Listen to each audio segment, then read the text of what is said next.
10 puntos.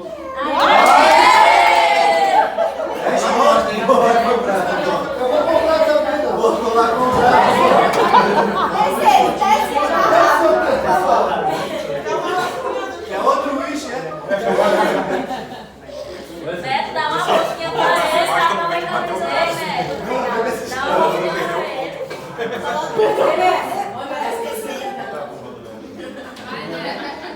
Vamos lá.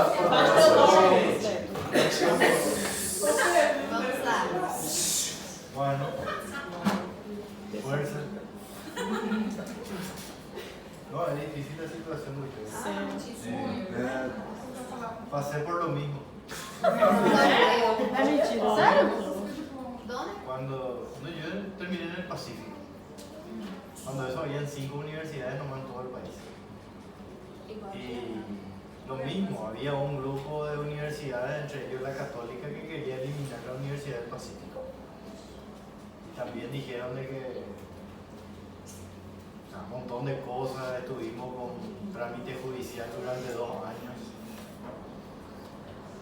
Solo que yo estaba empezando, que ellas están prácticamente terminando y não sabe. Tem uma que é de praxe aqui, porque a doutora Diana falou que passou por isso também.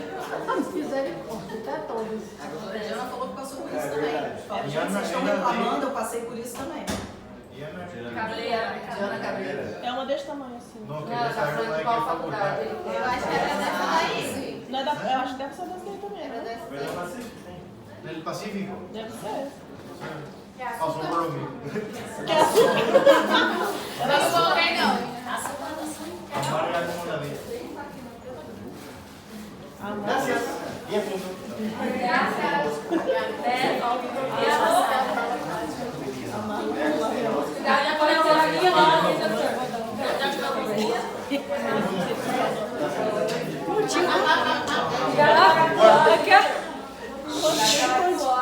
Atenção. ¿Estás tulosa? No somos la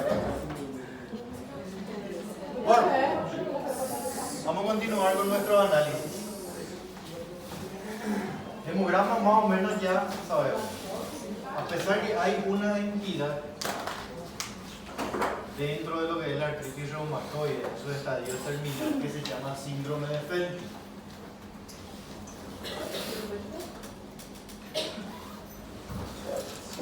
Síndrome de Felty. El síndrome de Felty existe una pancitopenia, o sea, vamos a llegar a tener leucopenia, anemia y trombocitopenia, pero lo más característico es la leucopenia a expensa de neutropenia, o sea que los neutrófilos van a bajar completamente y obviamente ya las plaquetas bajan por debajo de 50.000.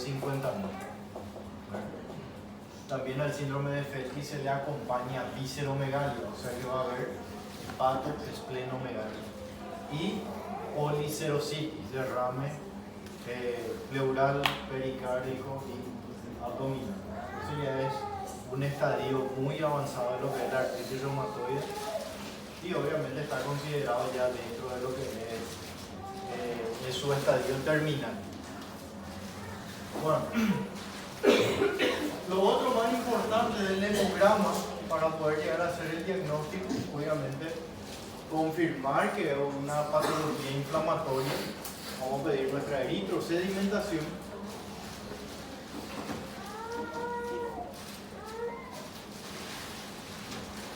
Y PCR. La eritrosedimentación y PCR. Bueno, en primer lugar tenemos que ver que la eritrosedimentación se prolonga o aumenta cuando la cascada del complemento está activa. ¿Se acuerdan la cascada del complemento? O por lo menos escucharon alguna vez. Sí. No le voy a preguntar cómo inicia, porque yo sé que ya saben.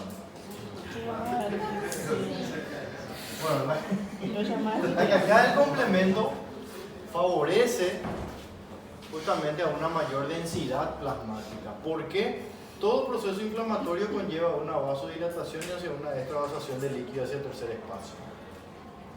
Y obviamente si hay una extravasación de líquido hacia el tercer espacio, ¿qué va a pasar con el líquido plasmático? va a empezar a disminuir, la celularidad se va a volver un poquitito más viscosa el plasma en sí, y obviamente eso favorece a la aparición justamente de una mayor eritrosedimentación, o la posibilidad mayor de formarse coágulos intravasculares, ¿verdad? Que obviamente no llega a formarse en esto, pero como para tener un concepto de que la lesión se forma un poquitito más sistémica, y obviamente va a afectar la circulación de otros órganos, entre ellos el riñón y entre ellos también el corazón. O sea que vamos a llegar a tener ya con el tiempo una falla hepática, cardíaca y una falla renal. El PCR es solamente un factor activador, ¿verdad? Y ya que pensamos en una artritis reumatoidea como primera medida, ya obviamente le vamos a solicitar su estudio específico. ¿Cuáles son? El factor reumatoideo y anti-CC.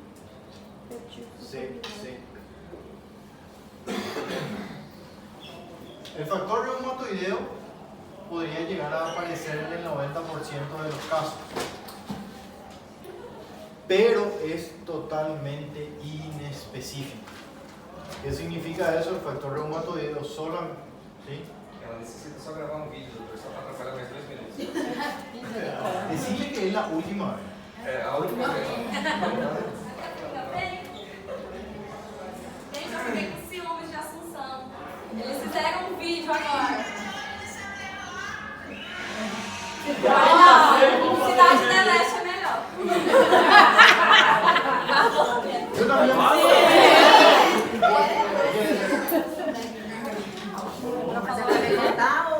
Faz um teste pra falar o quê? Eu vou perguntar. Quem vai estar dia 8 lá... Né? Deixa eu ver. Quem vai estar de 8 na manifestação, vai? Calma, eu quero fazer calma. Eu tô tocando pro doutor. Eu vi aqui pro doutor aqui. Quem vai estar dia 8 de setembro lá, levante a mãozinha e grita. Bora, gente. E, gente, aqui é muito mais gente, meu Deus. Ai. Sobe a cadeira mesmo. Sobe na cadeira, tia. Vai, a cadeira vai Aqui, ó. Começa a puxar essa aí. Essa tá quebrada. Já querem me acidentar. Peraí. Não vai não. Eu vou fazer assim, ó, mais Isso. legal. Aí eu pego vocês. Gente, eu acho que Cidade do Leste não vai dar muita gente não, tá? Mas quem que vai poder ir dia 8?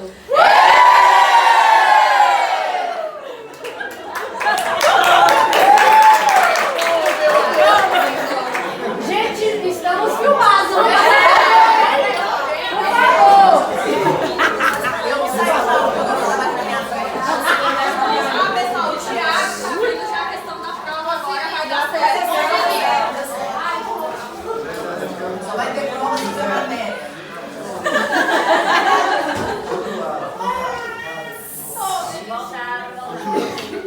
Bora, agora vai, doutor, agora vai. Até 7 horas da noite termina. É inespecífico.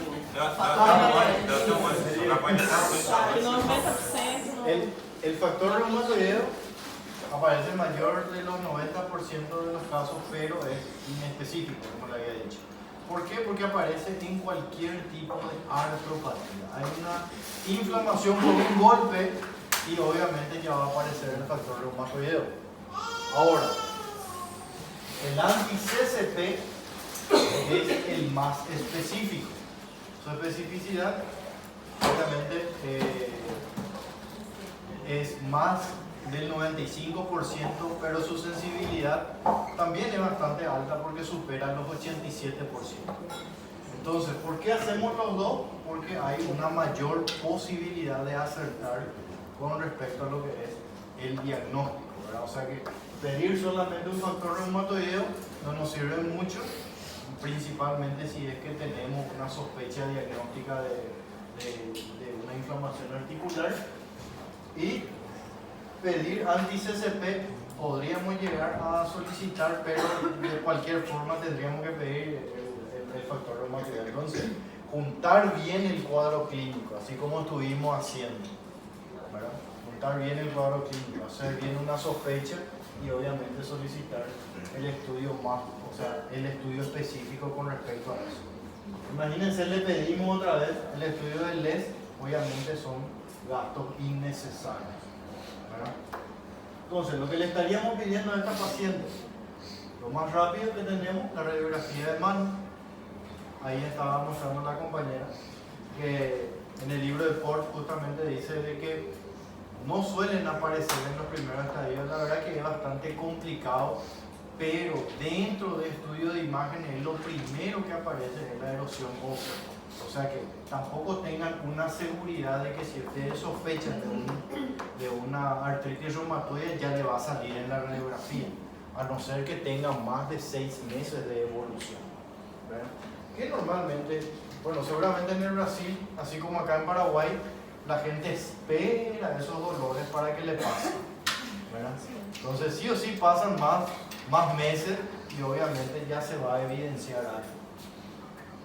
Ahora, otro estudio que necesitaríamos hacer para llegar al diagnóstico. Professor, o senhor Sim. poderia repetir com relação à especificidade do anti-CCP?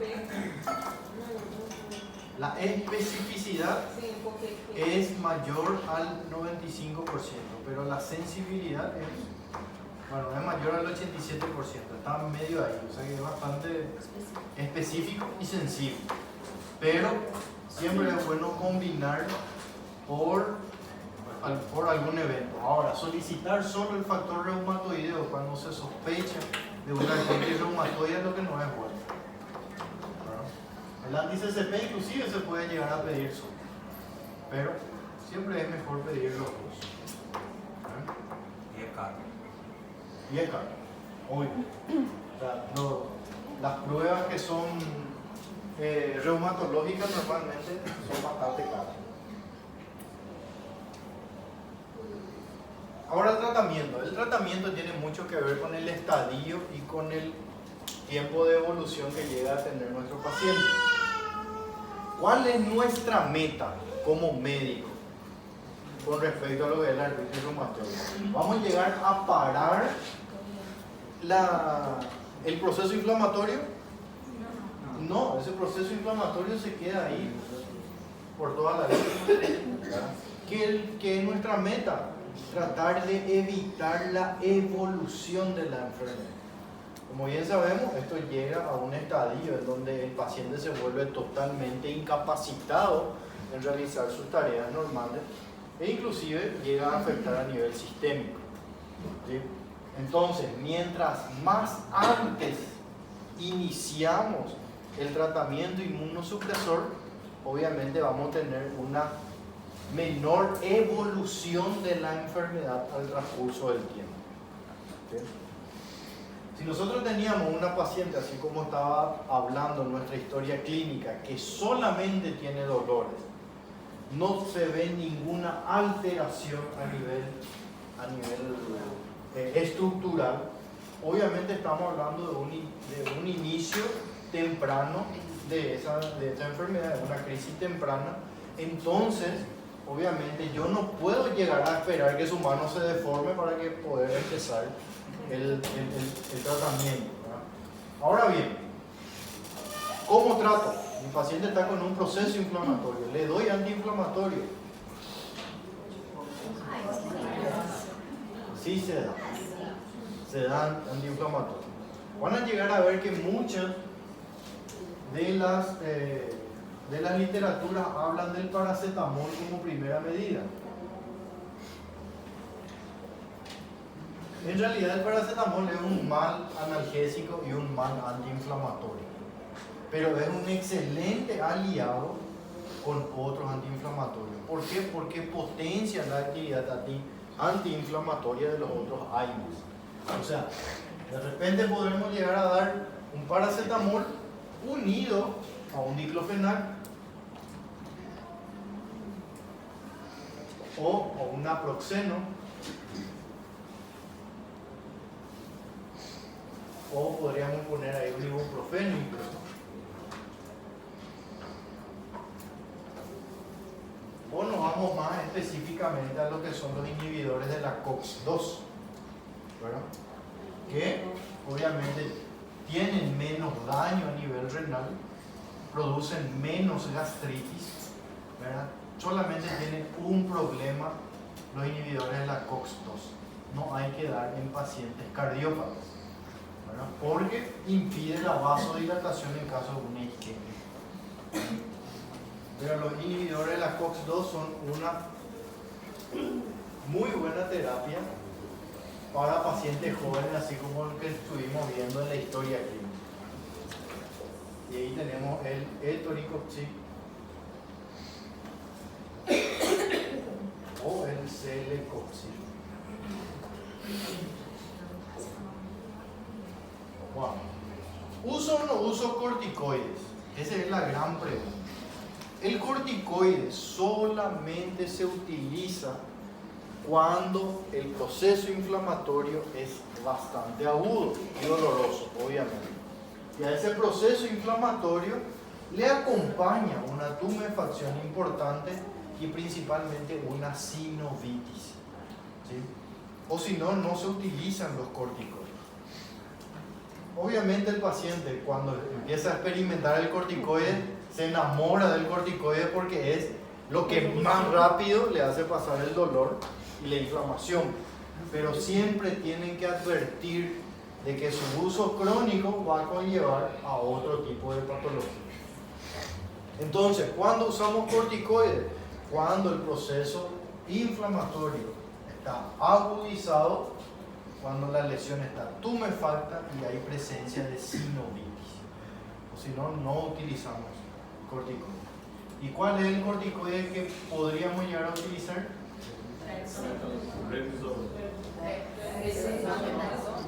Siempre queremos usar la dexa. Acuérdense siempre del problema de la dexametasona, es su depósito. ¿Sí? La dexametasona tiene una vida media de aproximadamente 36 horas. ¿Y qué pasa?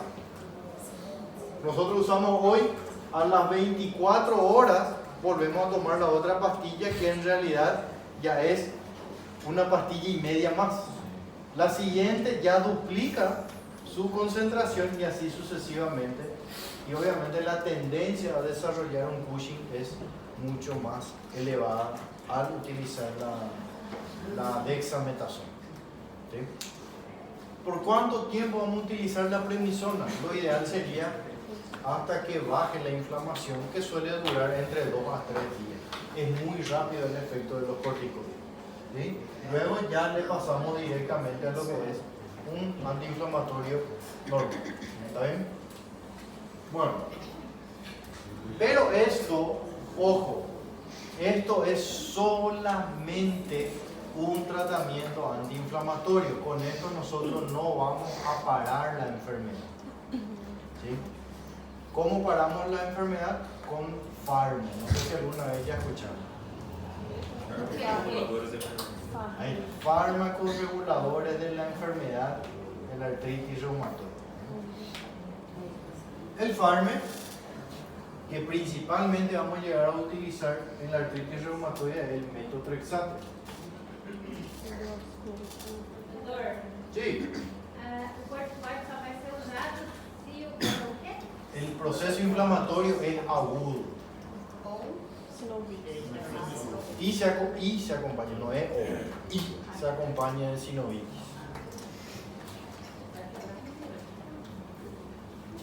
Metotrexate, y en el caso que no pueda utilizar el metotrexate,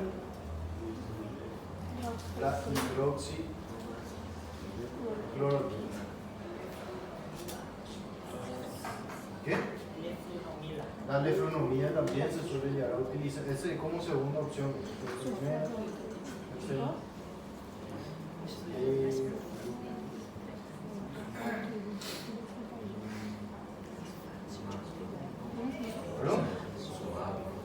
Y esos son los biológicos.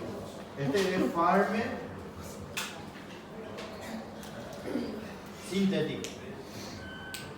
Después están los Farmes biológicos.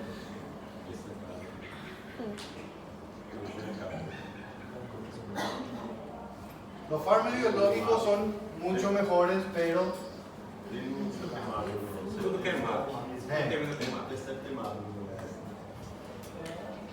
tocilizumab, todo eso, los que terminen en simab. Você não sabe, inventa o nome, coloca MAP no final. Bueno, los fármacos biológicos que ya a buscar su nombre, porque es muy difícil. Rituximab. Que están ricos.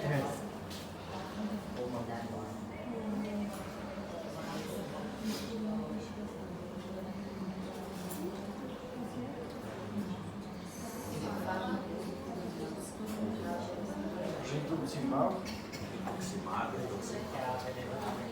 Después. Tuximab. Aí colocou. Acá habla de uno. Tocilizumab.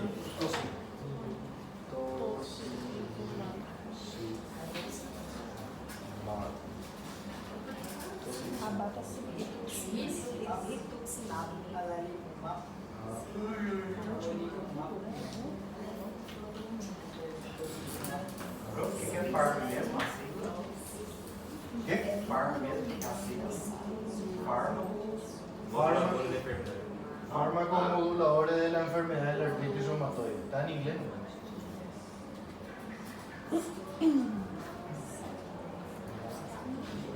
Pode repetir o tratamento do tamanho do paciente, escrever farmacológico,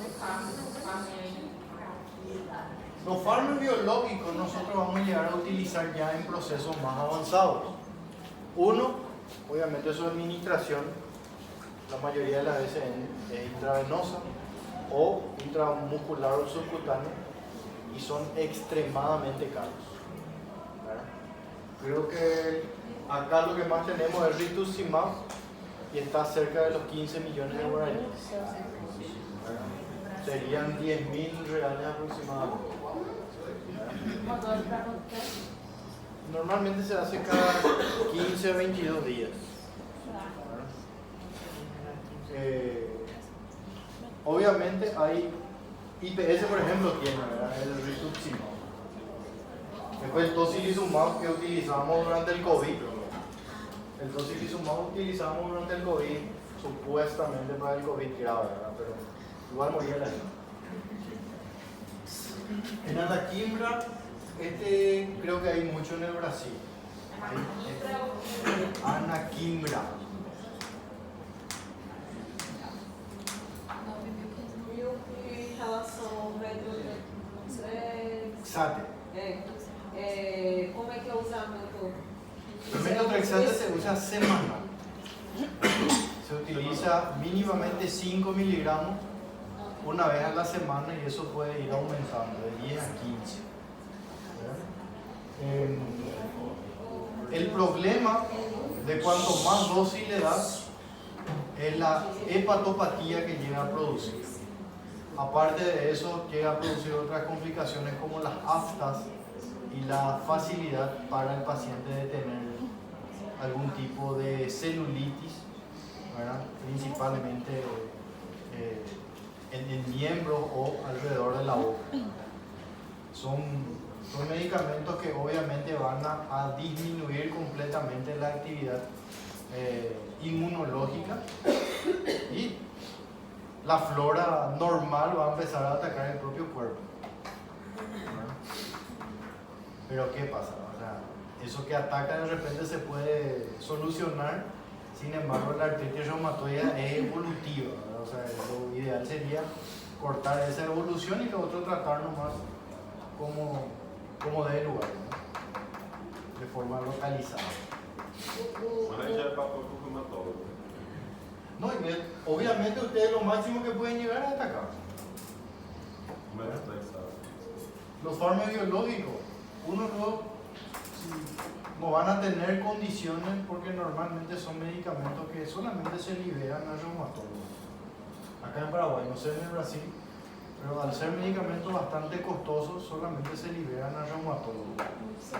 Brasil também. Pelo processo para introdução. Sí. Y no hay forma, o sea, por más que vos te vayas a una farmacia también te solicita el cuadruplicado. Em relação aos anti-inflamatórios esteroidais, só usa quando o paciente tivesse de um sintoma, no caso? Sí, con síntomas agudos. hay inflamación, hinchazón, ahí utiliza el corticoide. Não, Não esteroide. os não esteroidais. Ah. Do diclofenaco, no caso, na própria. Ese se puede llegar a utilizar cuando hay dolor, pero no hay signos inflamatorios. Lo que tu paciente siempre se va a quejar es de eso. Dolor, ¿verdad? Que la inmovilidad, pero sin signos inflamatorios. O utilizar esto que está acá, el paracetamol unido a cualquiera de estos antiinflamatorios. Obviamente siempre tenés que ver el tiempo que va a utilizar. No le puedes dar un diclofenac, un naproxeno o un ibuprofeno por más de 7 días, porque sabes que tu paciente, aparte de venir con una gastritis, va a venir con una insuficiencia renal, ¿verdad? Entonces, en ese caso, si va a ser de uso un poquitito más prolongado, puede utilizar el etoricoxib o el celecoxib, ¿verdad? Que ya son inhibidores de la COX. Eso sí puede utilizar de forma prolongada. Se não for cardiopata. Si no es cardiópata. Si es cardiópata, en realidad paracetamol. Solamente paracetamol y durante el dolor el diclofenac o el ibuprofeno. No hay otra alternativa, ¿no? Pero el metotrexate, mientras más rápido iniciemos, mejor. Mientras más rápido iniciemos, mejor. Entonces, lo ideal sería llegar al diagnóstico, una vez que ustedes tienen estos dos ya positivos, iniciar ya inmediatamente el metotrexate, acompañado del antiinflamatorio, obviamente, para lo que es el dolor. Algum desses tratamentos seria indicado de uso contínuo antibiótico? Antibiótico, no tiene nada que ver con bacterias. Não, porque uma vez uma criança que fazia acompanhamento, ela tinha uma artrite reumatoide. Daí ela fazia uma dosagem de desinfecção uma vez ao mês. Ese no era fiebre reumática. Não. Segundo o relato da mãe, era esse. No, la fiebre reumática puede ser, porque la fiebre reumática está causada por el estreptococo beta hemolítico. Este es totalmente diferente. Mas nesse caso, não. Eso es lo que le quería comentar. ¿Cómo? Poderia ter uma artrite supurada, infecciosa, uma artrite. Y de repente si es que tuvo una artritis infecciosa, conjunto sí capaz, pero normalmente no hace falta. Uno, el principio, perdón, E acomete mais jovem como criança, artrite séptica, né? Ele se y podría llegar a ser uno, en niños no se va a luego presentar artritis reumatoide, difícil es que se presente. Normalmente ya son, normalmente se presenta después de la etapa puberal, o sea que 12, 13, 14 años. Así era. Uno está muy relacionado a los niveles de estrógeno, o sea que va a haber mayor cantidad en mujeres que en hombres. La relación, y quiero que anoten, es 3 a 1. Por cada 3 mujeres, uno normalmente es en hombre. Afecta normalmente los linfocitos T. Ahora, factores predisponentes a desarrollar la enfermedad es completamente idiopático. No se sabe aún si tiene un carácter genético o tiene un carácter hereditario, pero sí está muy relacionado con el cigarrillo. A pesar que el cigarrillo no es el que causa la artritis reumatoide, es el gatillante. ¿Verdad? Eso sí, hasta ahora lo único que se sabe es prácticamente que todas aquellas personas que fuman y tienen tendencia a desarrollar la artritis reumatoide prácticamente lo desarrollan.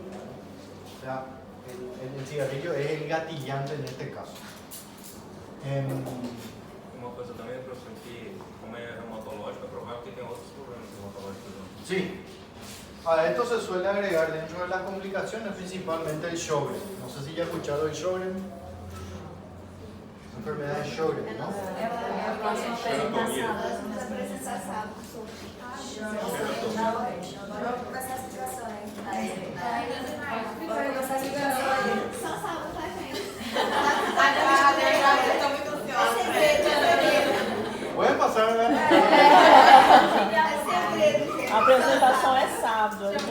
Bueno, la enfermedad de Sjögren, obviamente, es una patología reumatológica también, donde los afectados no son las articulaciones específicamente, a pesar que dentro de sus manifestaciones hay dolor articular. Los afectados principalmente son las glándulas que sintetizan mucina, ¿no? Como las glándulas lacrimales, la de la saliva, ¿verdad? Y obviamente que genera un proceso inflamatorio y podría llegar a presentar inflamación en esa zona y alteración en la secreción de esa glándula. Entonces va a presentar un ojo seco o dificultad, por ejemplo, para la deglución por la falta de salivación. Todo eso puede llegar a presentar. También dentro de las complicaciones se podría llegar a presentar algo muy parecido al lupus, que entraría dentro de lo que es el síndrome de Felty, que sería la policerositis, derrame pleural, derrame pericárdico y derrame peritoneo. Eso también podría llegar a presentar. Su afectación es más a nivel renal, pero no causa una insuficiencia renal como lo causaría un lupus eritematoso sistémico. Nuestro factor pronóstico con respecto a la artritis reumatoide es la desviación cubital. Si el paciente tiene lo más rápido posible una desviación cubital, el médico ya tiene que suponer que esa enfermedad es lo suficientemente agresiva para que en 5 años sea totalmente incapacitable.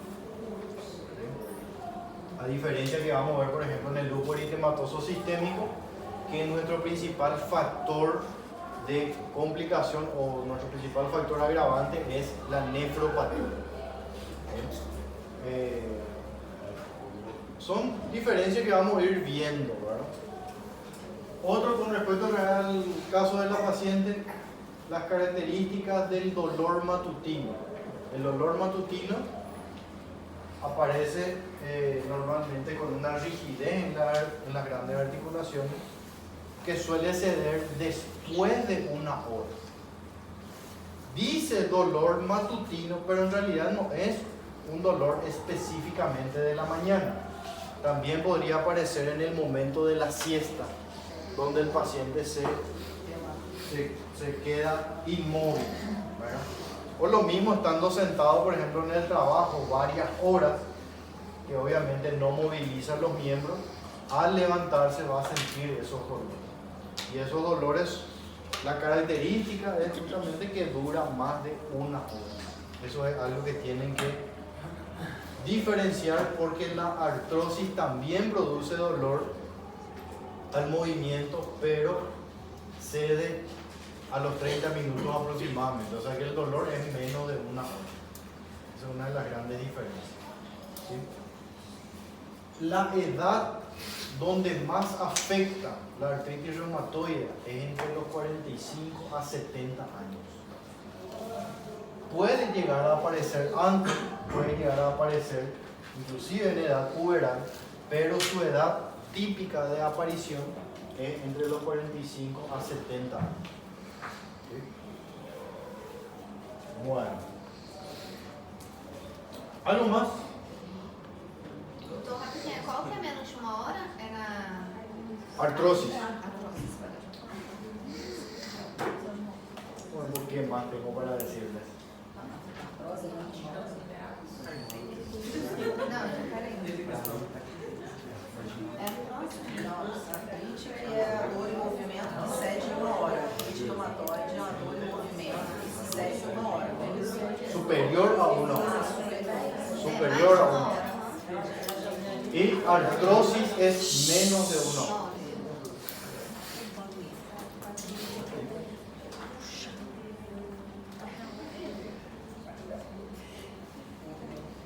Ahí está, el metotrexato. Su complicación más común en la utilización crónica de metotrexato es la cirrosis medicamentosa.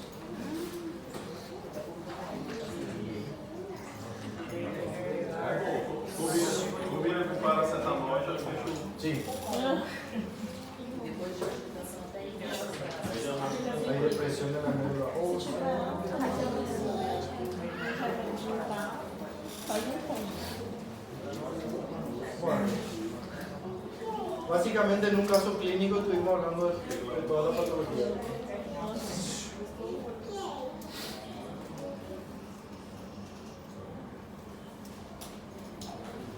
El resto ya no leo a ustedes. Me quiero mover.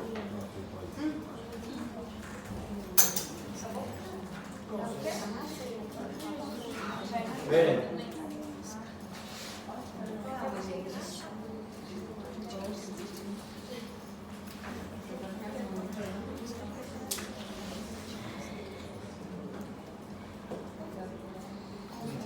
Hablamos de todo. Estos pacientes tienen que tener siempre su vacuna de la gripe y vacuna antineumocócica. Por el hecho de utilizar los inmunosupresores, siempre tienen que tener todas las vacunas. Y obviamente lo principal, dejar el tabaco. O tratamento é metotrexate mais AINES. ¿Cómo? O tratamento para esse paciente então seria Metotrexate más mais AINES. AINES. Durante quanto tempo? É só durante a crise? Durante 10 dias? El AINE es durante la crisis. ¿Sí? Si es que se presenta muy a menudo, puede elegir entre utilizar esto que es de utilización corta o esto de utilización más prolongada. Pero este ya de por vida.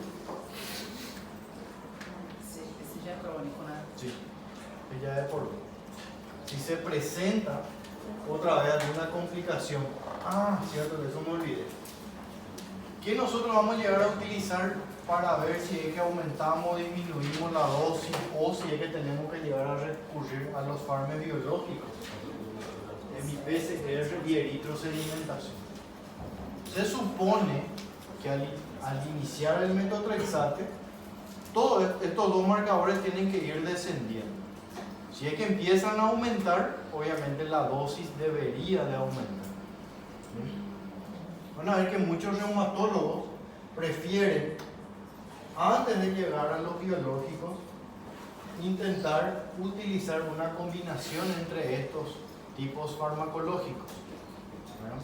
Que podría llegar a ser una opción si el paciente no tiene un antecedente de una organopatía, ¿verdad? Una cirrosis, una hepatitis anterior. ¿Sí? No Brasil, pela literatura que eu estudei, quando não funciona, combina dois. Aí se não funciona, aí entra El biológico. biológico. ¿Y cómo vamos a ver si no funciona? Netamente con eso. ¿Cada cuánto vamos a controlar? Cada 6 meses. De 3 a 6 meses dependiendo del cuadro. Pero ya no hace falta pedirle absolutamente todo. Para que é mesmo? Qual é o medicamento que é usado nessa parte do controle? Quando estiver usando, qual medicamento? Não, quando tiver fazendo tratamento, você vai fazer En cualquier tratamiento vos vas a controlar la evolución de tu enfermedad con la eritrosedimentación y con el O PCR. metotrexate você vai fazer de uso crônico. Aí você vai controlar de 3 a 6 meses o PCR e a eritrosedimentação. Se eles aumentarem, tem que aumentar a dose. Se diminuir, você diminui a dose. Se tiver tudo bom, você mantém a dose. Se a paciente tiver crise, você entra com... Si es que no cede el dolor. Resumiu. Si es que cede el dolor cada 6 meses. Doutor, qual é o normal da retrosedimentação para a gente ter esse... Es que dependiendo del laboratorio con el cual lo vas a hacer. Tem a margem diferente? Sí, porque está la eritrosedimentación propiamente dicha o el BSG, creo que le llaman también algunos. VHS. No, VHS es el disco de... Eu acho que é BSG creo que es. BSG. A gente está falando do VHC, do tamanho do monitor. VHS, velocidade de hemossedimentação. VHS. BSG. BSG.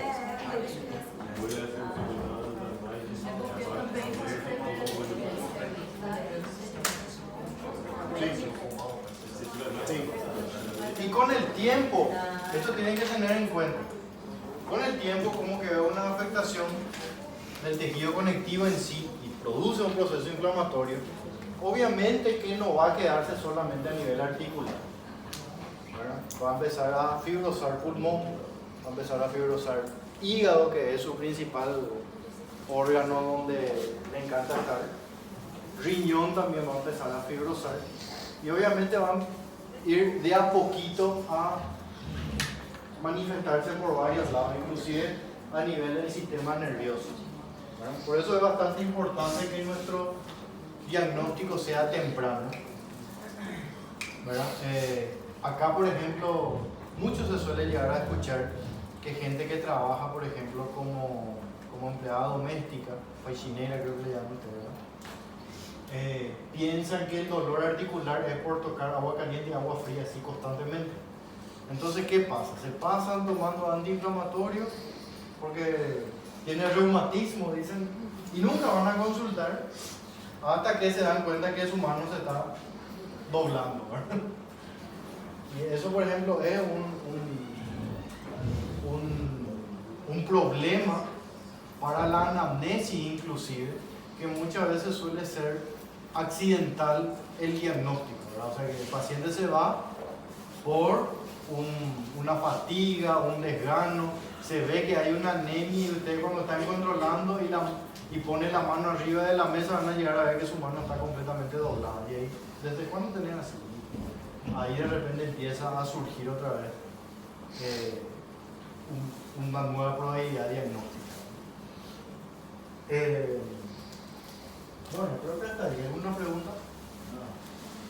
Sí. No caso das erosões, já era. ¿Perdón? No caso das erosões, já é reversível. No hay vuelta atrás. No hay vuelta atrás. Si es que hay erosiones óseas. Claro. Lo mismo, las fibrosis que llegan a ocurrir en los órganos, tampoco no hay vuelta atrás. ¿Qué es lo que nosotros hacemos? Impedir que evolucione. Solamente eso. Pero regresar ya no regresa. Se quedó así la mano, se quedó así por así. ¿Está bien? ¿Te gustó así con caso clínico? No, a mí no. No, a mí no me gusta porque es un poco desordenado. Pero si ustedes no están dando casos clínicos, yo preferiría dar así.